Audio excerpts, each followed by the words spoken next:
Hi all, welcome to Vijayamala சக்கரவர்த்தி channel. இன்றைக்கி உண்டான மெனு என்ன பண்ண போகிறேன் அப்படின்றத பார்க்கலாம். லன்ச் மெனு இல்லை. ஸோ நான் இன்றைக்கி தால் போலி பண்ணலாம் அப்படின்ட்டு, உப்புட்டு பண்ணலாம் அப்படின்ற ஐடியாவில் கடலப்பருப்பு தண்ணியில் ஒரு ஒரு 2 மணி நேரம் ஆச்சு. வேறு வேலைகள்லாம் பண்ணுற வேலைக்கு அது 2 மணி நேரம் கிட்ட ஆகிடுது. ஸோ நான் எப்படி மெஷர்மெண்ட் எடுத்துட்டுருக்கேன் அப்படின்னாக்கா, இது measuring cup 1 cup measurement. So இந்த 1 கப்பால் கடலப்பருப்பு சன்னா தால் வாட்டரில் ஒரு 2 ஹவர்ஸ் நினச்சி வச்சுட்டுருக்கேன். இதால் ஆல்மோஸ்ட்டு ஒரு 1.5 கப்பு வெல்லத்தை தண்ணியில் போட்டு நினச்சிட்டுருக்கேன். கொஞ்சமாக தண்ணி எடுத்துட்டுருக்கேன். ஸோ இதை தண்ணி நல்லா கரைஞ்சதுக்கப்புறமா இதை வடிகட்டிட்டு இதை லேசான பாகு வச்சு எடுத்துக்கலாம். ஃபஸ்ட்டு இப்போ என்ன பண்ணிக்கலாம் அப்படின்னாக்கா, இதை தண்ணியில் நினச்சிட்டுருக்கேன் இல்லையா, இதை நல்லா அலசிட்டு வடியை விட்டுட்டு இதை நம்ம கொஞ்சம் ட்ரை பண்ணிக்கலாம். இப்போ நல்லா வடிகட்டியில் இதை வடிகட்டிண்டாச்சு கடலப்பருப்பை. இப்போ நம்ம கடலப்பருப்பு ஊற வச்சதை நல்லா அலம்பி எடுத்துட்டாச்சு. ஒரு வானலியில் கொஞ்சமாக ஜலம் வச்சுருக்கேன். வெந்நீர் கொதித்ததுக்கப்புறமா இந்த கடலப்பருப்பு அதில் போட்டு ஒரு 20 மினிட்ஸில் அது வெந்துடும். வெந்ததுக்கப்புறமா அதை நம்ம அப்படியே ஒரு ஷீட் மாதிரி இதில் போட்டு வடிகட்டின்ட்டோம் அப்படின்னாக்கா அதை பொடி பண்ணி எடுத்துக்கலாம். ஸோ இப்போ நம்ம பருப்பை கம்ப்ளீட்டாக அதில் போட்டுருவோம். இது 10 நிமிஷம் கழித்து நான் இதை வடிகட்டிட்டு உங்களுக்கு காமிக்கிறேன். ஜஸ்ட்டு வேக வேண்டியது தான் வேலை. பருப்பு வெந்துருத்துனா நான் அதை ஒரு ஷீட்டில் கொட்டிட்டு காமிக்கிறேன். ஸோ நான் இந்த மாதிரி கடலப்பருப்பை ஒரு மேட்டில் போட்டு இதில் உள்ள ஈரம் கொஞ்சம் ட்ரை ஆகிற வரைக்கும் விட்டுடலாம். அதுக்கப்புறம் பொடி பண்ணிக்கலாம். ஸோ நான் இப்போ இந்த பருப்பை இதில் போட்டுடுறேன். ஓரளவுக்கு ட்ரையாக இருக்குது, ரொம்ப ஆகலை, பட் ஸ்டில் ஓகே. இதை அப்படியே எடுத்து எல்லாத்தையும் போட்டு பொடி பண்ணி எடுத்துக்கிறேன். இப்போ நம்ம கரைச்சி வச்ச வெல்லத்தை வடிகட்டி எடுத்துடலாம்.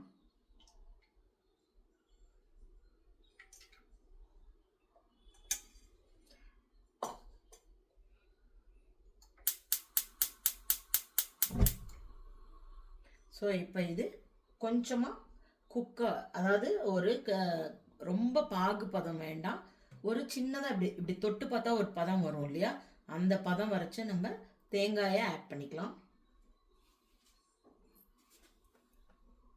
ஸோ இது இப்படி தான் இருக்கும்.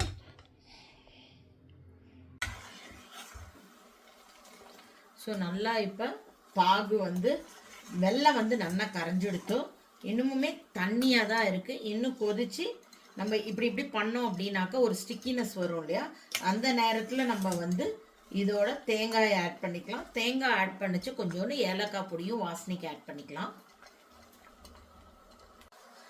கொஞ்சம் கொஞ்சமாக இது லைட்டாக ஒரு பிசுக்கு மாதிரி வர ஆரம்பிச்சிருக்கு. லேசாக அப்படி ஒட்டுறது. இப்போ நம்ம ஏலக்காய் பொடி ஆட் பண்ணிடலாம். ஜஸ்ட் ஒரு பிஞ்ச் ஆஃப் ஏலக்காய் பொடி தான் வாசனைக்கு. ஏலக்காய் பொடி போட்டோன்னு அப்படியே நுரைச்சுண்டு வருது. பாகு வெல்லமாக இருந்தால் ஈஸியாக இருக்கும், நல்லாயிருக்கும். இல்லை, இன்னும் கொஞ்சம் ஆகணும். ஒரு 2 to 3 மினிட்ஸ் வச்சுக்கலாம். ஸோ நான் இதால் 1 கப்பு கடலப்பருப்பு எடுத்துட்டேன். அதே போல் 2 கப்பு வெல்லம் எடுத்துட்டேன். உங்களுக்கு தகுந்தாப்பில் வெல்லம் கம்மியாக, ஸ்வீட் கம்மியாக சாப்பிட்றவா கம்மியாக எடுத்துக்கோங்க. ஸோ ஸ்வீட் வேணுங்கிறவா இதால் 2 கப்பு வெல்லம், 1 கப்பு தேங்காய். இன்னும் ஒரு 2 மினிட்ஸ் கழித்து நம்ம வெல்லத்தோட தேங்காய் ஆட் பண்ணிக்கலாம். பாகு வந்துடுத்து. நான் இப்போ வெல்லத்தை போட்டுடுறேன்.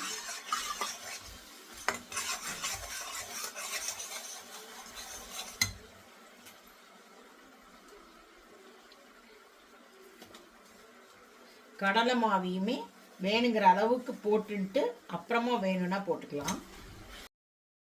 கடலப்பருப்பு ஆல்ரெடி நம்ம ஜலத்தில் கொதிக்க விட்டு வேக விட்டு எடுத்துட்டுருக்கோம். பட் ஸ்டில் இப்போயுமே அரைச்சதுக்கப்புறமா இதில் போட்டுட்டு நல்லா கலர்னோன்னா வெல்லம் தோட அந்த ஸ்வீட்னஸ்லாம் அதில் நல்லா இறங்கி ஒத்தாப்பில் வரும்.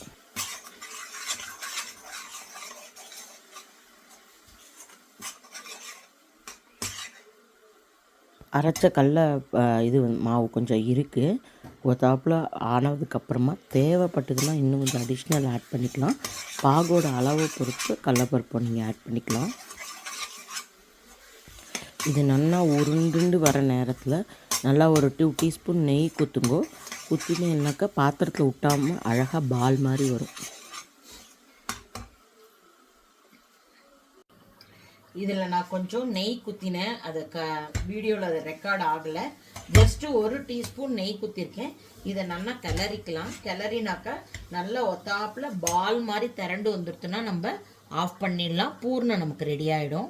ஸோ போலிக்கு மேல் மாவு வந்து இட்டுக்கிறதுக்கு மைதா 1 கப் எடுத்துட்டுருக்கேன்.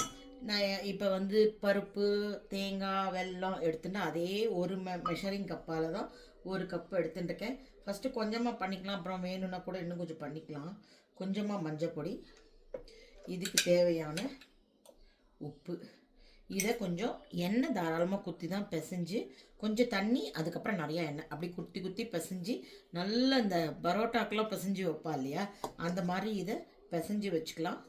அதை பிசைஞ்சிட்டு கிட்டத்தட்ட ஒரு 1/2 hour to 45 minutes நமக்கு அதை ஊற விட்டுட்டு அதுக்கப்புறமா மேல் மாவு இட்டோம் அப்படின்னாக்கா பூர்ணத்தை உள்ளே வச்சு மாவை மேலே இழுத்து மூடி இடுறதுக்கு ரொம்ப கன்வீனியண்ட்டாக வரும். ஸோ இதை நான் உங்களுக்கு பிசைஞ்சிட்டு காமிக்கிறேன். ஸோ இப்போ பூர்ண மாவு ரெடியாக எடுத்து, மேல் மாவு கூட ரெடியாக எடுத்து, இது மைதா மாவுன்னு தான் நான் டிமார்ட்டில் வாங்கிட்டு வந்தேன். எனக்கு என்னமோ ஒரு மாதிரி அது கன்சிஸ்டன்சி ஒரு மாதிரி தெரியறது.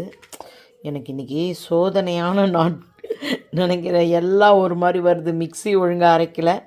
ஸோ இப்போ போலி பண்ணுறதுக்கு மேல் மாவு ரெடி பண்ணிட்டேன். பூர்ணம் ரெடியாக எடுத்து, இது ஒவ்வொட்டு ஷீட்டுனே பெங்களூரில் கிடைக்கும், ஷாப்ஸில், அமேசான்லேயுமே கிடைக்கிறது.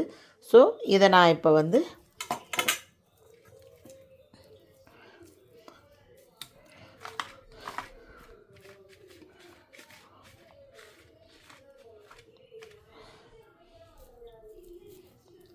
இதை உள்ளே வச்சு இப்படி நல்லா,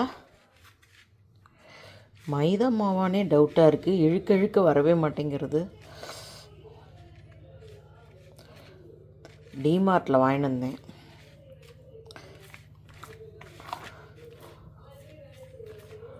ஸோ இதை நான் கொஞ்சம் மெல்லிசாக தட்டிட்டு காமிக்கிறேன். ஸோ நான் இப்போ இதை இட்டுட்டேன். அடுப்பில் கல் வச்சுருக்கேன்.